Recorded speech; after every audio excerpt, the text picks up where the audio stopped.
Witelevu tukomye wali kuchenda munana akatonyeza musanvu era ngoli mu program yone nganzi muwanguzi tawanika tugenda maaso n'omuwanguzi waffe omukyala Judith Namusoga bwe tuli naye era nga tweyongera okulaba obulamu engeri gye bweyongera okutambulamu. Prosper Junior School Day and Boarding bebatuusaako program yaffe n'enganzi muwanguzi tawanika era nga tugenda maaso kansooka empisewo akalango kano aka Milex Fashion Designing and Training Institute somera liyigiriza okutunga n'okukola fashion z'engoye ez'enjawulo eri abato n'abakulu abaami n'abakyala okuva ku senior 3 n'okweyongerayo naawe omukyala asigale waka jangu oyigirizibwe ku Milex Fashion Designing Training Institute basomesa okutunga uniforms, culture wear nga gomesi, mushana na kiyindi n'ebirala, bridal wear nga changing dresses, flower girl dresses ne gowns n'ebigenda maaso. Ba in turn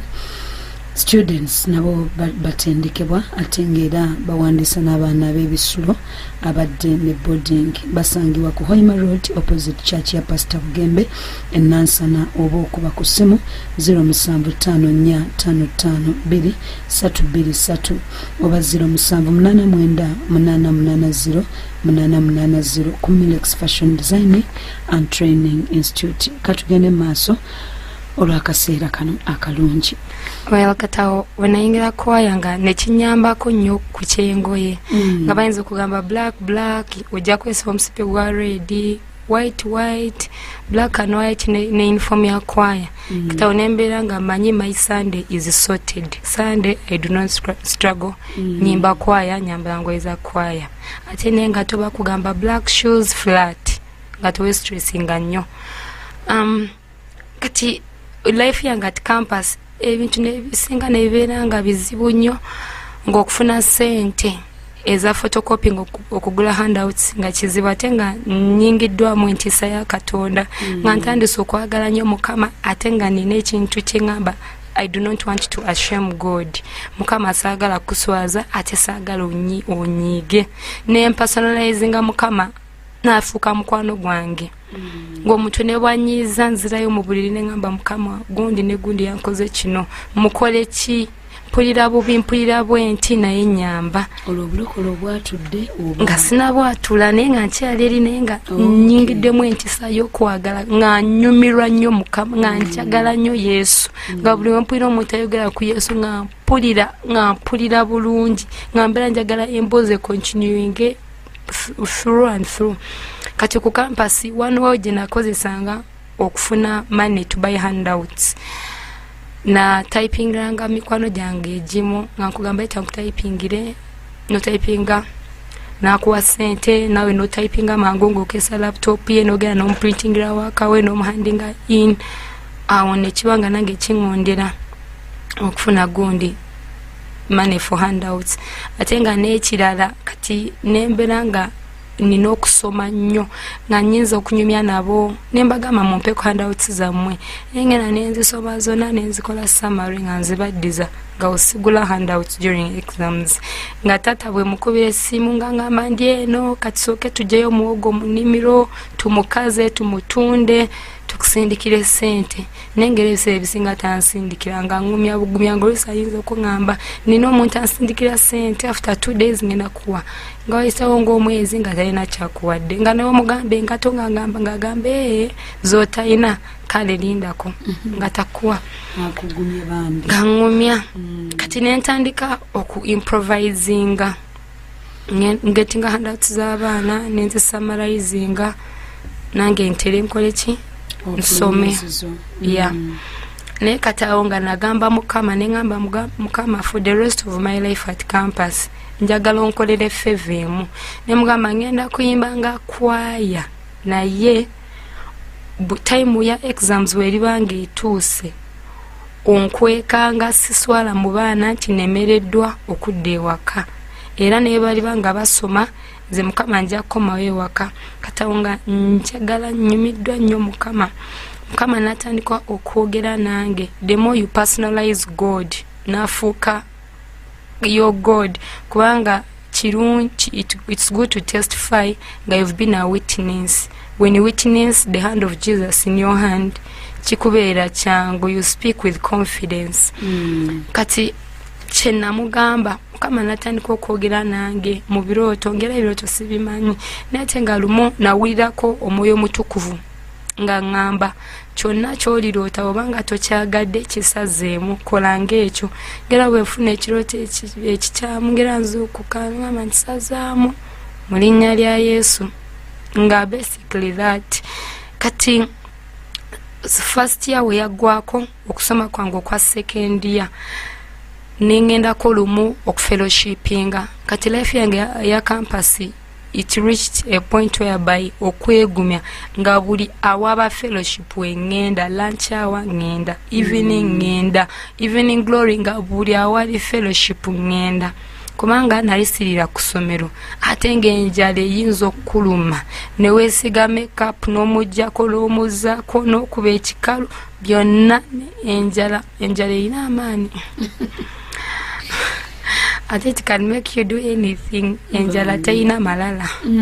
Wewe kuluma ne wogirisa mukene n'akalo erya omukufu gwe gwina amalala. Obeera okuse osobola n'ogamba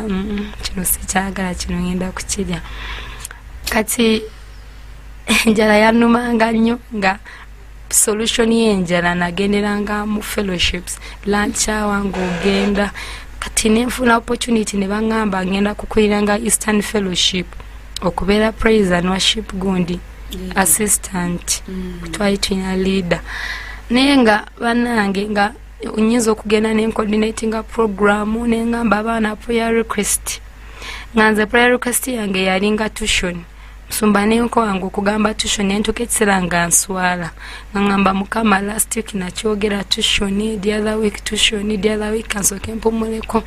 Ngabamu bajja ne bagamba tuition, ne bajja ne bawo obujulizi banange Mukama yansasulidde. Ne ngamba naye ate nganze Mukama nga njogedde nnyo. Nenfuna n'okuswala nga sikyogerako. Ngera tukwata emikono ne bagamba abatuition muwanike emikono nga mpanikira mu mutima nga ngamba Mukama nange gye. Yeah, nange gyendi sasulira. Tuition nenyingira okwagala Katonda neera nga ndi mwenzi. Nga I go out. Yes. Nga I go out with guys campus. In fact, it was itanga sleepover. Ngamba I've gone for a sleepover. You can sleep over next morning, no jam class. Ngaya it became my life. Natenga entisa ya Katonda. Wabafuna ku campus. Nali naba campus na wabweru nga si dropping ambo nkuchaye mbo forever and evermore, amen, gonedda. Nga just maybe for a month natera ngo msisinkana no mugamba naye gwe you did this to me naye anyway you go ahead. Nga yarinze nga I was not afraid mbo moving out mbo midnight. It became very very okay. Ngamba the good thing I'm big, you go then you come back. Natenga njagala nnyo Mukama nyo. Kati when agenda nga nnyo scripture union kiseera kyatuuka ne banawusinga ku ssomero waliwo program bayamba nnyo abaana abalinidde bagita work and study. Kati ne banawusinga twagala residential assistants. Nate nga tuqualify okuba residential assistant olina okuba nga wasula mu hall okumala omwaka mulamba ate ng'okyasulamu. Kati the time they announced I was commuting from home, I do not qualify. Ate nga one of the penalty bakugoba, they discontinue you from campus n'ogende waka. It is in discipline. Nefuna conviction engamba apply. I applied, create such a Mukama, I went through.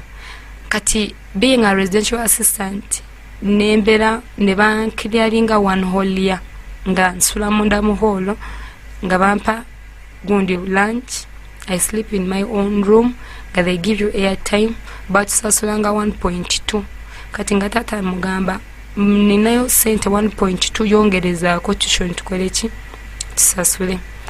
Ekimbeera kyangu kati second year yange yonna nakolanga RA natenga nga tukola emirimu nga okusavinga emmere okuyambako abafumbi kubanga hostels ezimu zaali nga wala nga bambi abafumbi bajja nga they are not enough era nga omukulembeze ogenda n'obaako n'ekyokola nesavinga ng'emmere ng'abaana bayinza okuvuma ng'ayinza okungamba naddala akatono nali mutono slender ate nga ndi mwana gamba naddala akatono be batulira emmere yaffe ng'abaana abamu bakolanga nnyo eddalo ng'ajja nayimbira n'akugamba mpa supu w'ebinyeebwa I want ginat soup kati ng'omugamba ginat soup tebiriyo abamu nga bagala buli kimu like bwoba osavinga obawe buli kimu ate nga nali mukambwe nnyo nga I do not tolerate it ngambagamba nedda you eat one thing and go kati ne bankyawa natengera n'omwoyo gwa rejection gwo nali nguyina ne bankyawira ddala naye okubeera etanyambanga nnyo nga muyinza okusavinga buli omu n'afuna kati omugato ogusigaddewo ne mugusharinga nga mwe ba RA nenebaza mukama kulwekyo nateekawo obuddukiro mpola obuddukiro kati mukama na continuinga ng'ayogera nange nandaga nga na graduatinga ne degree ate nga banyambaza masters nga sina na suubi nga manyi guno mwaka guba guweddeko obeera nga oli finalist mu third year nga kosi ya myaka 3 tebakukiriza kubeera mukulembeze bagamba concentrate and go concentrate, do everything and go.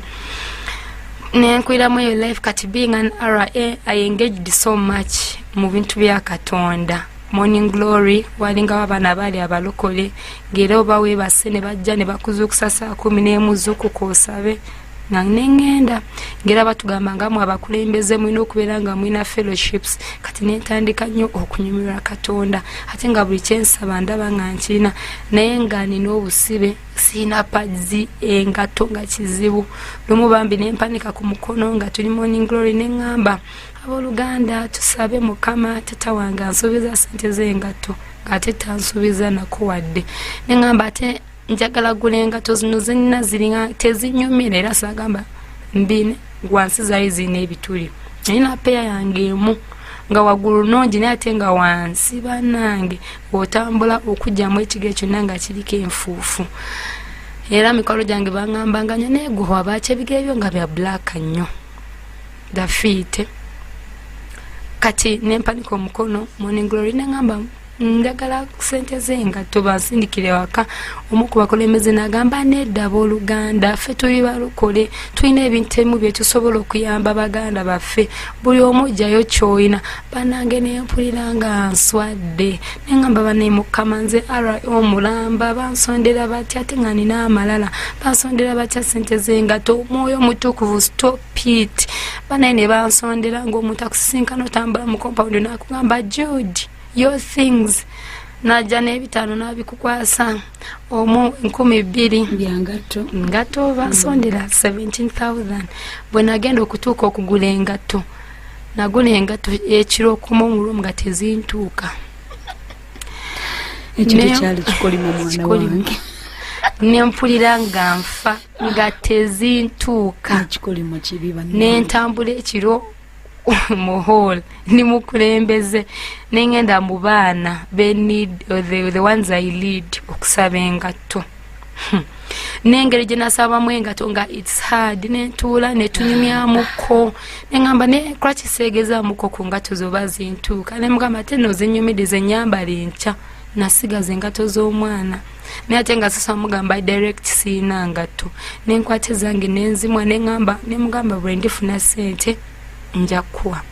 engoye nezingwako nga ndi ku campus katono omukwano gwange oli yali nnyo omulokole eyabeeranga from Watoto nankwatibwa ekisa nantextingira message nangamba Jude kibanga tekikunyiizanira engoye zo sikyakozesa naye nga nungi engoye ze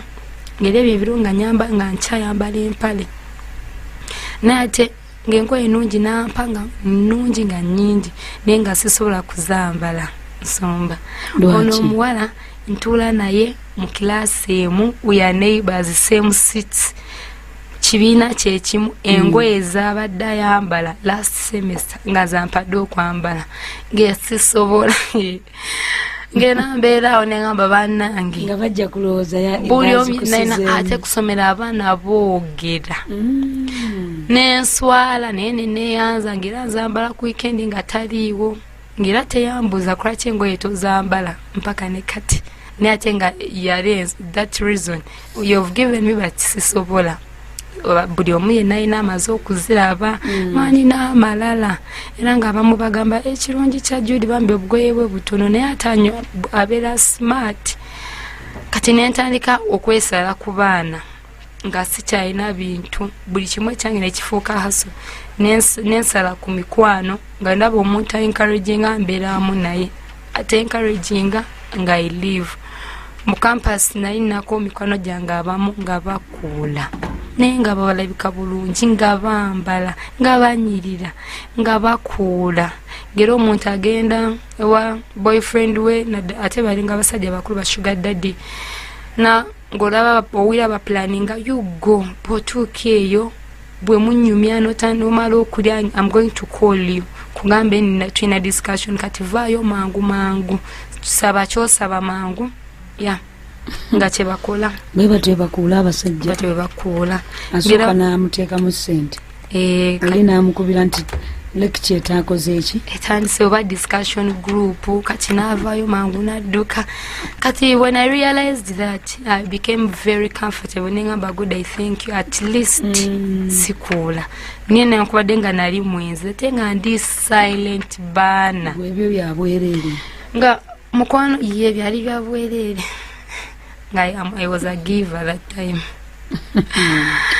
amukwano gwange onagezaako okumbulira enjiri lumu nambuuza ne Judith boyfriend oyani fenga we introduced to you kubanga yali yangamba fe they brought us up nga batugamba okubeera virgins paka the end ngera ebibuuzo ebisinga byambuuza ye virgin nga mudojinga nga mugamba lindako I will not answer now nangamba oli mukwano gwange naye ate nga sikumanyi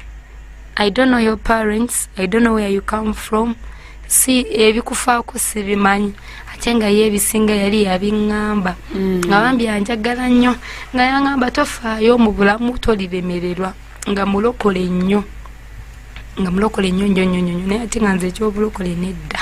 nga ndimu nga manyi amwana Anglican Mukama natandika okwogera nange lumu we nali nkola research wange research nannemererwa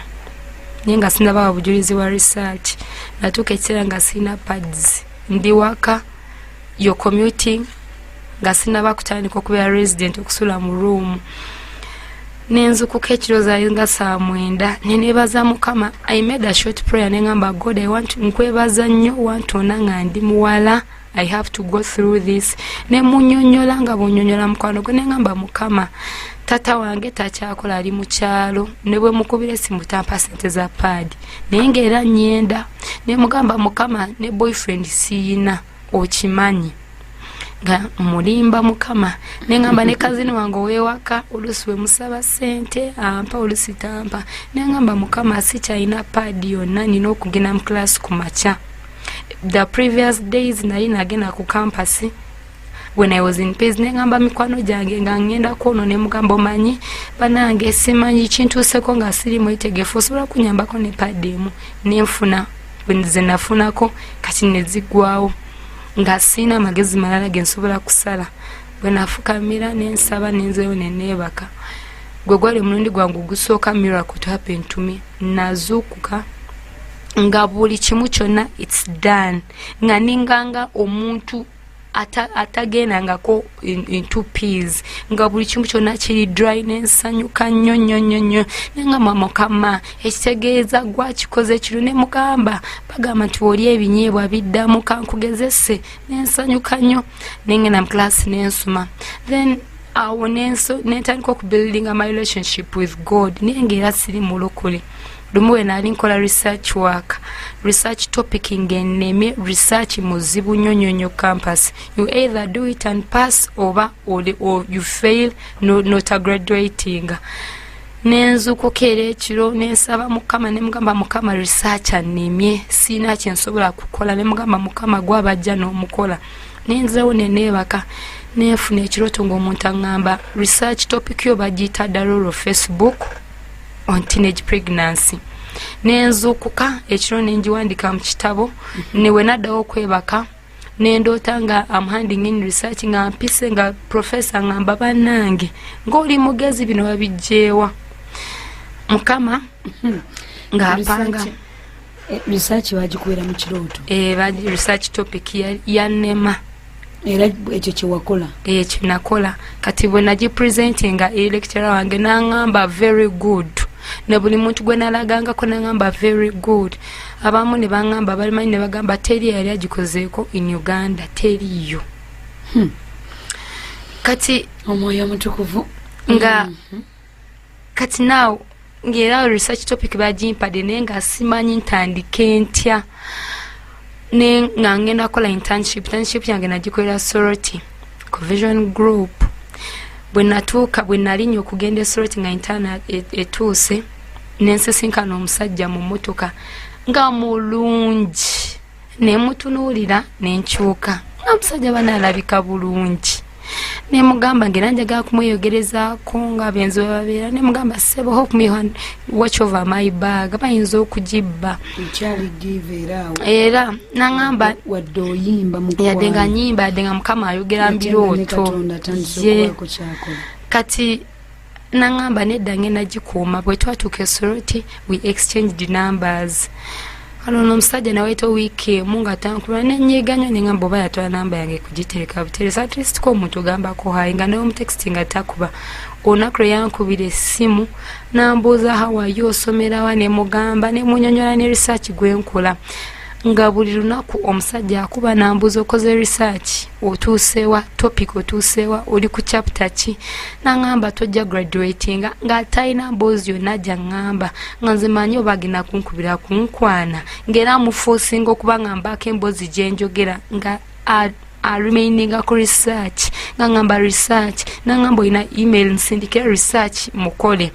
nkulage engeri gye bakolamu mbere gundi mbere supervisor wo olyoka we professor wa akumakinge nenyiga nyonyonyo ne mugamba naye but you concerning my studies byange tebikukwatako other things it's okay naŋŋamba nkugamba toli graduatinga nansindika research topic yali yakola medicine nansindika research topic naŋŋamba kankuwe kuyanga olabireko okole eyo ate ngera nange nali namusaba kole mugamba oba olina kwaki tosindika naŋŋamba nedda kola ebibyo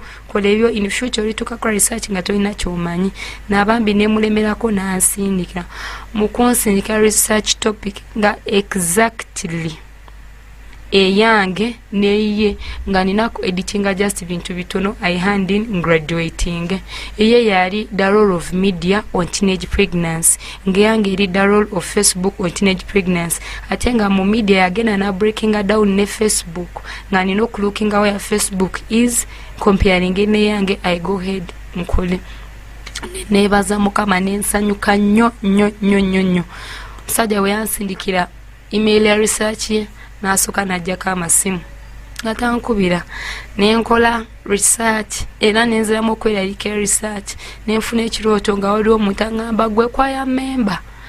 okuyita research nanterawo ekipande ekinene nga kiriko trust in God nenkola research era gwe nasinga okukola bulungi mu course units zonna ku ssomero mukama ng'ayogera wenaddayo ohandinga in mu second year n'oyongera third year mukama ng'ayogera nange nga ndaga results zange ng'era nga zituukirira nga lumu nafuna ekirooto nga tata wange ngamba neba nange ng'okoze bubi nangamba n'ofuna 0 n'ofuna 4 n'ofuna point n'ofuna ne 8 okoze bubi naye nga nze mu kirooto ndi musanyufu okucekinga results zange nga nina 4.08 nga nungi it was good class nensanyuka nnyo banene nyumirwa nnyo mukama nayogera nange mu kirooto nakiraba mu kirooto mu buli wera nenkiraba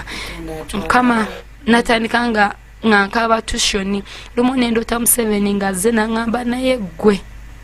neŋŋamba Museveni tatange yawumula amagye tetulina tushoni kati nga wontuse mu third year Museveni nanjayo kyeke naŋŋamba simanyi oba ni banka zammwe za mu Uganda zino ssente mweziri nawandika kyeki nagimpa naŋŋamba genda ogambe taata wagende mu buli banka yonna gyayagala awithdrawing ssente akusasulire nga bamukuumye nensanyuka nnyo otegeera nti oyo Katonda yagenda obbikola wayitawo like nga era ne waitonga kaseera ne bansasula tuition mukama natandika nga mpa ebirooto bwe neralikira tuition kati semester yange eyali esembayo nga emizimu gyaffe gyonna gyasituka nga ntula mu kirasi sikyalina kyentegera mu lumu gyensula osanga ebisaani bitambula mu buliri bwo ng'ebintu ebiri weird bintuukako natuuka ekiseera nga ndya nnyo ku ssomero ku campus naye ate bwe ntuuka to pass out stool omanyi nga stool y'embuzi bwebeera nga bwetyo bweri nga enjala ennuma nnyo nga break enyinza okukozesa nga kakaaga I used to have breakfast from school nga ndi mu yachi nga I'm year 3 nga year 2 ba RA ekyokubera RA church clearing nga mwaka mulamba kwa bali batusasula kati nge wakabongerezaako katono nefuna tuition bambi nga ndya nnyo ebintu nebitandika okunhappeninga naye nga njagala nnyo mukama lumu nempulira eddoboozi nga liŋŋamba Jude ngeri gye tugenda okumanagingamu eno semester gendanga mu lunch hour ngenda mu lunch hour nensaba naye nga njagala nnyo okulya ng'era ngenda for early lunch nendya ng'era still in third year namba mwaka guno gwa bulijjo 2016 yeah. But the way we are going to manage this semester, be going for lunch hour. Ngenda mu lunch hour nensaba nenga nene byensaba sibitegeera nga nali nina kawula eyankozesanga era kawula nasumulwa amaze kujja mutundwe nga obeera webase mu room nowira footsteps ez'omuntu atambula ngagulawo olugi mu buli osigama mbu nfunye okwolesebwa nedda nagulawo nowulira nga omuntu azanyira ku switch omuzimu switchinga on and off nenga the lights are off by the time you realize it nga kiri kukozesa in reality nga yes okiwulira nga kijja nga sometimes nebaka nosisimuka nga bakutokinzeemu enyumba ya mukono temwalimu masanyalaze ng'owulira footsteps nga kikutokinzeemu kati ekintu ekyo kyankozesanga n'emisana mu kilaasi ng'otudde nga ntudde mu kibiina ng'era olusa amaaso gamyuka nzenna ne mbanga yagala okukaaba nga nfuluma ne ŋŋenda mu toilet nga mbeera ku university ekyo kyantandika ku university nga ngeze mu third year naye nina omuntu gwe nagenda naye era boyfriend ali mwenzi nenga mukama bino byonna ayogera ngera njagala nnyo mukama n'emikono gyange egimu gye nakwenanga intern nga bagamba watch out that one ayagala nnyo mukama but she's jumpy nga bonna baŋŋamba she's very jumpy naye nga it was true nga I talk about God naye nga via these things kino wakifuna ku boy gwe wegatta naye nagenda naye nenjifuna kubanga era nina anko wange he's so personal to me and different nyone kati namubuuzako nengamba nenga I'm feeling weird these experiences ziri normal nangamba yeah very normal that's science omanyi omuntu oba okula nengamba which kind of science 1 week the second week kawula nakula bannange ekintu nga kinkozesa otudde mu kilaasi no sigamba mbu bannange nensumagira mukama nantwala nedda nga kikukozesa lumu bambi nengendako ku lusozi okusaba nengera still bwe navaayo nga nalinga kigambye double nga sometimes nga ntule waka nembeera ne Bible nga neyonkode nga wakagamba in the name of Jesus amen nga kiyingirawo ovaries nezitandika nga okunnuma netandika okufuna abnormal periods kati nga ndoota nnyo nga nzadde abaana nga ndi waka nzadde abaana nzaala abaana nzaala nnyo abaana ng'olaba bipusi nga nfuna ebirooto ebiri weird ng'olaba private parts z'abantu nga you see semen nga biwanvu giants nga byebindabikira kati nga ekyo ku third year byonna nebimanifestinga kati nga sorry sigamba mbu pusikati ze nalabanga it was one time bwe nalabanga nsesema pusi nga n'omuntu asabira nga nsesema pusi nga nze sina kyemmanyi wadde nga nina omuzimu ogw'okufa nga buli weneebaka mpuliranga bansikamu omwoyo atenga omwoyo gwe guba gugenda gutandika mu bigere gugenda very gently and effortlessly teguva bine gamba ngenze nedda gugenda mpola mpola naye oba wiranga toina na mani gagamba stop pause nga Yesu ekaya gambe stop ne gustopinga kati bona wiranganya abantu nga bawo obujulizi kawula najja ne mulaba mu kiroto nensaba ngamba nga you have a lot to thank God for wabiwuliranga owebyo mu fellowship gye mwagenda byabanga ndida kati nga like najiranga wanino nga kikyandiko kikawula wano jjawo otya namukwano gwange waffe Entinda yali akolanga ewaka nga alina bya renovatinga nga mulawuliza nga awuliriza nnyo ka radio akemutunde nga 24/7 aba ku ka radio nga nze binyiiza nnyo nga bwire ekigambo nga nyiiga nga mpira obusungu ngera nga nagamba anti wange nayo oyo kracha akola nga ateekako radio atuoganira kati nengendako ewuwe ne mubuuzabuuza kaawo nangamba ojje tugendeke mutundwe ne mugamba mutundwe kola ki nangamba omanyi eyo basomesa ebintu ebirungi ebirooto ne mugamba nange ndoota nangamba nedda ne mugamba ati mukama ayogera nange ne muwa instances ne mugamba last time yakolera kino the other time yakolera kino this time yakolera kino nga why would I go to mutundwe really nanemerako nnyo kati ne muwa nenzikiriza ne mugamba ngani na akajanja na amalala ne mugamba I've given you 30 minutes go organize like real quick tugende tusave ne tujja nga mu taxi nga mzeire ya third year nga maze no graduate nga kati wena sisinkaniro no musajja yandi teno nga maze ku graduate nga nenga tebyali byangu na graduate nga tuine ekigambo abana byakozesa nga nyo graduate in the grave uja graduating la magombe chichi nga bakyogera nnyo ate nga always third year buli kimu kimanifesting akuba nalinga nnyo omugezi mu class nkola bulungi nefuna opportunities eza okukola training ne Voice of America ne Doshwele Radio nga I was good mu bintu bye nali nkola nga promising faculty head waffe nampita nambuuza ko lumu ti are we expecting a first class from you chichi kyogenda okutukolerawo ne bangamba waliwo omusajja yangamba osobola okuyimira on behalf of the graduates of our speech kati awo ebintu ebyatandikira okwononeka kwanza jukira mu final touches tulina course unit gye twakolanga nga bagita narratology naye nga nze asembayo mu class yaninga out of 20 first test batwa test mirundi 3 first test yange nafuna 04 nefuna 06 nenkolako bulungi nefuna 8 kati lecturer nampita nangamba guno mgwe mwaka gwo gusemba lwaki okola bwe bati nangamba which schools did you go to kati ne mugamba emakaye natete nangamba nedda abakolanga abasomereyo tebakolanga gwe nangamba we are giving one more last chance you fail togena graduatinga ebintu byonna nebikyuka nga mu class sina kyentegera adde n'ekimu bye basomesa byagolokoka ebirooto kawula n'agolokoka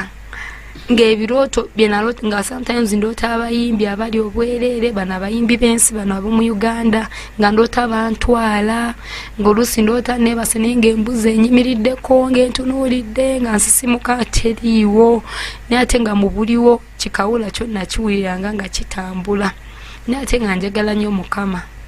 era lumu Mutukuvu nampa verse nangamba read John 14:14 naye ate nga ngisoma sigitegeera nali mutegeera kuba okuva lwe yaŋŋamba kyonna ky'oloota kisazeemu kyo yaŋŋamba ky'otayagala kisazengamu very gently kati ngera newe ndoota ŋŋamba in the name of Jesus I cancel nga sisaba na nnyo kati nebintuukangako oguno omwoyo gw'okufa nengufuna simanyi gye nagujja ogwo omwoyo gw'okufa kati nga mu buliwo nina bwe nagendako okukyalira anko wange nendaba eyali maama wa anko wange yafa ng'ayimiridde ku geeti atunuulidde ng'atudde mu gomasi gye bamuziikamu nentya nnyonyonyo nensembera mabega nempoga n'erinnya Yesu nenyingira nga manyo bakikomyawo after like 3 days obuliri bwe bali bantegekedde okwebaka nenkulaba omuzimu nga gwebase mu buliwo sigamba mbu oba Nigeria nempogana nnyo ne baŋŋamba Judy kiki negwe okwa mama wa anko wange yafa nali ngenze kubakyalira ne baŋŋamba neegwe olina nnyo eddalu kati owogga negenda weebake nengenda neneebaka that same position n'omwala gwe bali baŋŋambye okwebaka naye omuzimu gwali gwebase nange neneebaka bannange nempulira nga ayambadde ekintu mu bulamu bwange nga kiri kyo kizito katono omuvubuka we yaŋŋambiranga tugende Mutundwe tusabe n'enzija nga plani yange ey'Mutundwe najja kintu kimu nga njagala mulimu kubanga yaŋŋamba omanyi bw'ogende Mutundwe togenda kusigala kyekimu ne ŋŋamba oke nga nze namanyi lunaku lumu lwokasaba funirawo genda ngeyali mission yange kati olunaku lumu nenzija nga nina nnyo amalala nentula neŋŋamba nabayimba mu Luganda n'ennyimba zaabwe ennungi olwo gye mwaka kyogo nzize gundi mu 2017 omwo mwennyininyini neŋŋamba around when na graduating October November December era nzija neŋŋamba kuba nalokoka on the 31st of gundi nga tugera mwaka ompya neŋŋamba kasita bayimba nnyimba za mu Luganda naye I feel the presence of God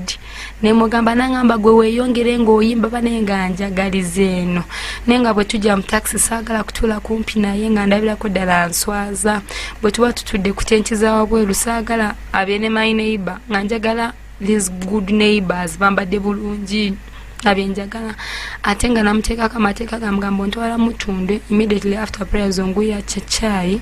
ngulira ebyokulya nga lusangamba nga siina ssente nga mugamba nze nnywa Minute Maid nnywa chip byendya ngera bayinza okubanga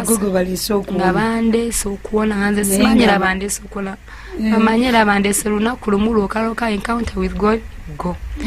ngera service eyinza okuba egenda mu maaso nga basomesa kigambo nga mbaonengana nengula ebyokulya nenja nentula nendya nga njagala buli muti naye nategene mbunywa amazzi lwenzoli na Minute Maid negaya chewinga mawunya bulungi wearing a nice few amalala ago gali amalala wanagazi wagatatu I don't know nga wembanga mpanika emikono okusinza nesa anti wange gyali yampa nga mpanika nga njagala balabe essaawa mpanika nnyo emikono balabe essaawa naye nga era mbasanisa emikono kati mambi Musumba Tom nasookera ddala okumulaba olunaku nga bandeese nga najja nayimirira manyi ayogera mpola kakati mikwano gyange ne mutuna neŋŋamba enda nga ninakukakkana era nenfukamira wansi banange enkuba yali etonye nenfukamira ne ku mazzi nga ndooza nfukamira please God nenfukamira ne tusaba okuddayo ewaka Mukama nampa ekirooto nagamba Musumba Tom tamanyi Luzungu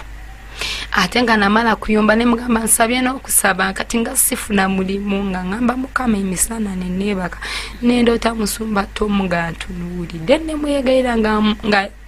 yambadde ng'omuvubi ng'akutte ne Bible nga yingira eno geti Mutundwe nemugamba pasita njagala kukola sikola nantunuulira nnyo n'asirika naŋŋamba mumala kubba bitabo bya gavumenti ne mulowooza mulikola naŋŋamba toli bikolayo nemutunuulira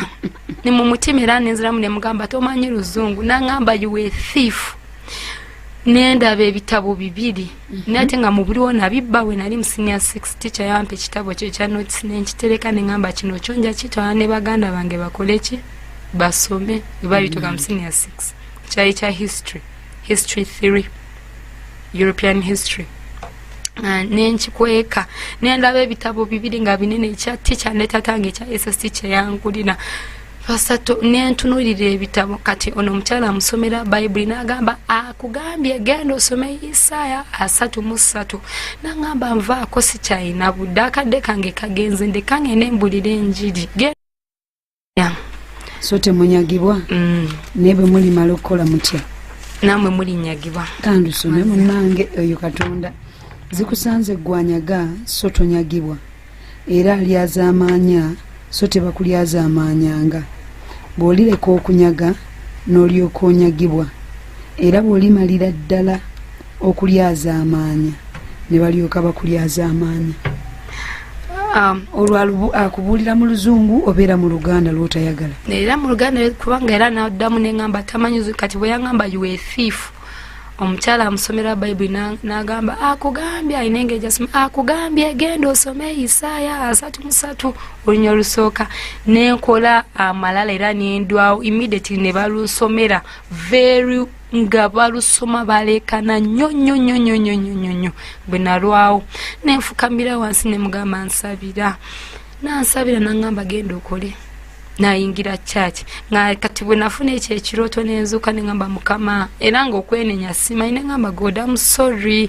n'ekitabo nengenda mu buliwo nenzijjayo ekitabo gye naye nakitereka mu bitabo byange nenkizayo okusomerwa teacher bwe nakizayo nangamba ekitabo kyange mbadde nkyagalanga era olwose n'okireeta nenfukamira nengamba sansonyiwa I stole your book era nakisirikira. Ebyo byogera mu kirooto obuddayo n'okikola? Naddayo nenkikola mu buliwo neneenenya kusomera gye nasomera senior 6 Makai nengamba omusomesa nsonyiwa nabba ekitabo kyo natuukayo nga yali alindiridde kino ekitabo ng'akyagala nnyo nemuwa ekitabo kye nga manyi kati nga bwe muwadde ekitabo Mukama ngenda atandikirawo okukola. God is very faithful. Very, very faithful. Yayagala nze mu bwenzi bwange mu bubbi mu malala. Kati nentandika nga nyumira nnyo Katonda ndebasomesa ku malala nga nina church gye nali nsabirako ewaka nga ya luzungu nnyo ng'era buli wenyambala mba ngenze to show off. Nze engoye tezaali nga kizibu kyange.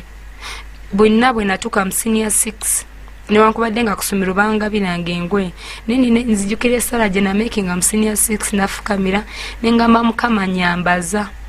Mukama n'abanga ngabirira through different ways naye ng'era nina amalala nenkubadde nga bampa nga mbeera njagala oba olugoye luve mu ggulu straight balumpe. Kati nga ngenda nensabirako yo ekyaki gye nsabiramu kati eri kumpi n'ewaffe nga mpitawo nembasekerera nga chachi yawe temwali mugundi like cement nga sometimes abamu batulaza nga nyinza okuseka lumwe nayingiramu mu chachi eyo nga ekyamakinga omusumba okubeera mukwano gwange naye njagala nsabire boyfriend wange anjagale and ampase actually kati musumba nangamba yava wane mutu nangamba twegayire Mukama 14 days ne muchawa nga sitayagana mutunulako ngana nyingira muchache ne mugamba neyo ina abantu bajja n'abaana tebagula pampers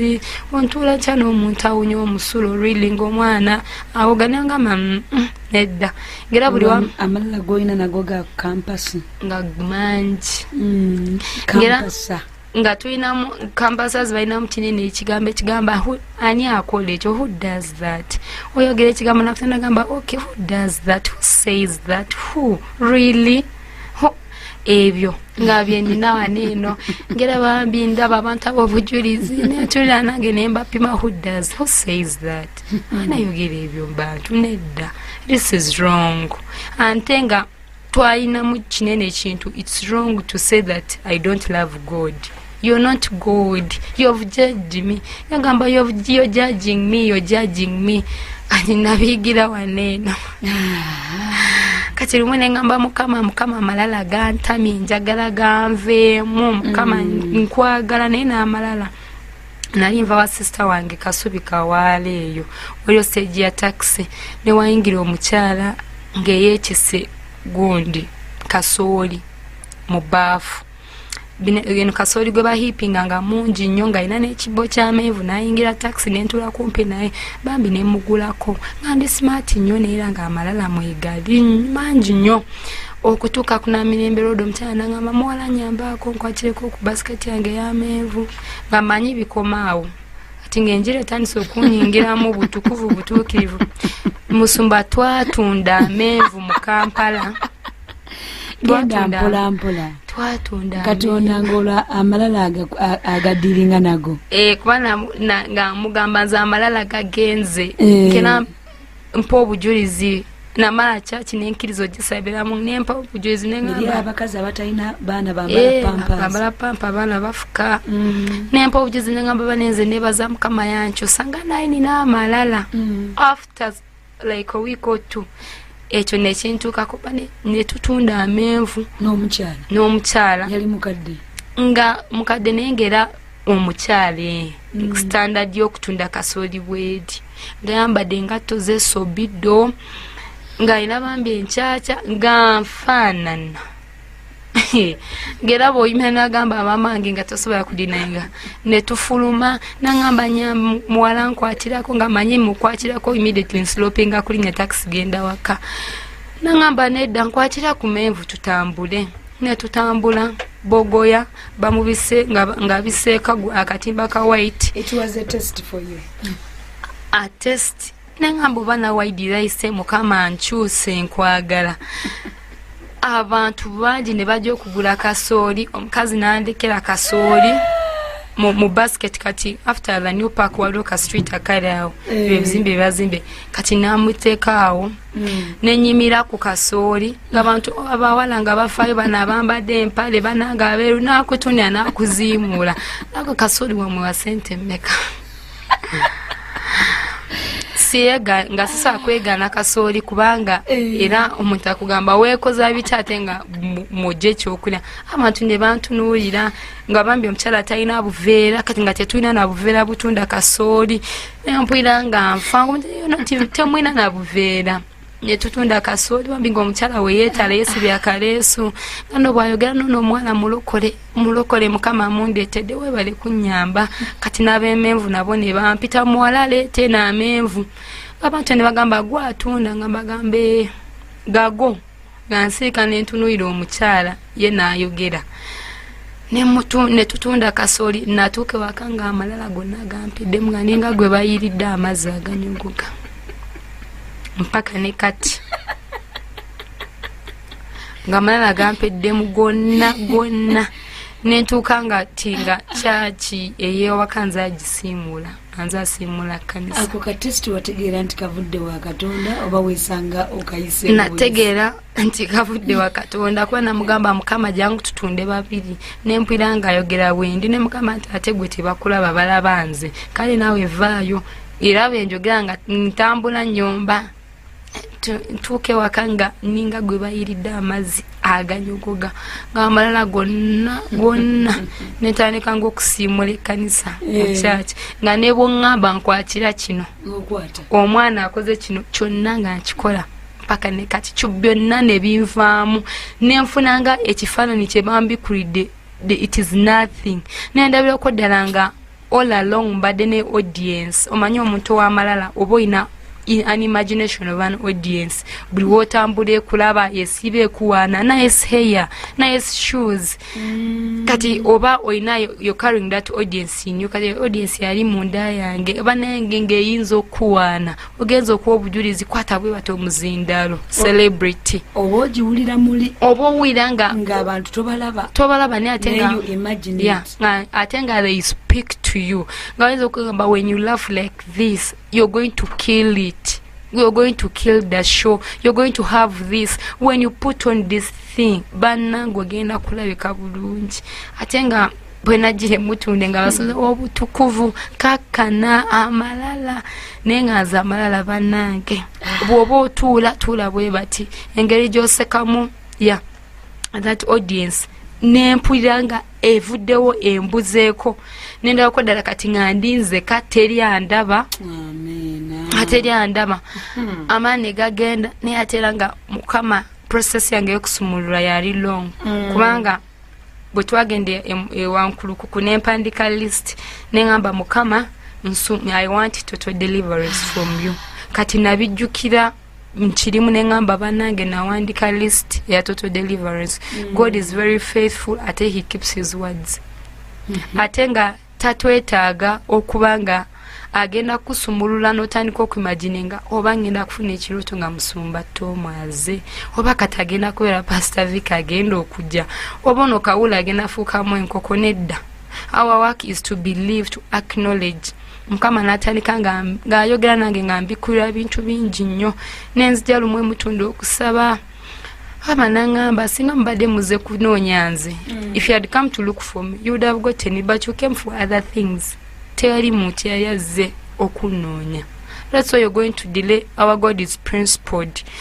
Tasobola okufavoringa nagamba kankwere kino ne kino amenye ekigambo kye nedda. It stops him from being God. Kati Mukama natandika nga ambikkulira natandika okutegeera amaanyi ga Katonda. Omanyi nawulizanga nnyo radio naye bw'owulira first listening, second listening, obeera neno this urge nze njagala nsumululwe kiggwe kole business ennungi bye byali mu bwongo bwange nyambale ku ngate ennungi ninye ennyonyi ate obabalala bawa obujulizi. Kati nawulizanga nnyo enjiri natandika lumu okwebuuza bwe bakola deliverance omusumba agamba leero kiggwa buli muzimu gwonna gugenda. Nembuuza Mukama gino gyo nga tegigenda kiki? Nakibuuzanga nnyo nga mugamba naye nga gino gyo tegigenda. Ngamba olwaliro kiggwa kugoba gigende. Nangamba naye Mukama nze lwaki tegigenda? Nembuuzanga Mukama ebibuuzo nemugamba lwaki nzija nentula mu service ne babuulira enjiri nentegera buli kimu ate era neŋŋendewo okufa counseling ate nga maze okuwuliriza. Nekindisturbinga nnyo. Tujja kukyusa mu njogera eyo olwo. Nedda. Kati nze omanyi personal kati nga nebuuza njagala Mukama anziremu kiki. Nenga mpita mu mbeera nga nina omwoyo gw'okufa nga gujja eggwanga gwagw'okumutwana nga batusomesa nobuuza Mukama. Nga mbuuza Mukama ne Mukama lwaki omwoyo gw'okufa gundiko nnyo? Akagamba Mukama gasumuludde. Ekiddako omwoyo gw'okufa nagwo gwakuliko. Nangamba you don't forgive. Nangamba the problem with you don't forgive. Nambikula nangamba nefunako olumu ekyoto ngamba ekikuli ku mutwe mukwano gwe yakikuwa naye gwe kennyini agenda okukyejjamu ne mwegera ne ngamba mukwano gwani mwogera erinnya ateboozi ne lingamba gwe tosonyiwa ate tetugenda mu kugamba kati kujjeko bino naye ekyo kyo you're going to handle it yourself. Kati nentandika ng'okujjanga wano nga tusaba kati bino ebigambo started becoming sense to me. When nanyikina nga mpuliriza they started making sense. Ebigambo bya Mukama ne bitandika okussa omuka gw'obulamu mu bulamu bwange nekitandika okukola. When you first listen namusoga wanji katukomewo mu dakiika ntono nnyo kale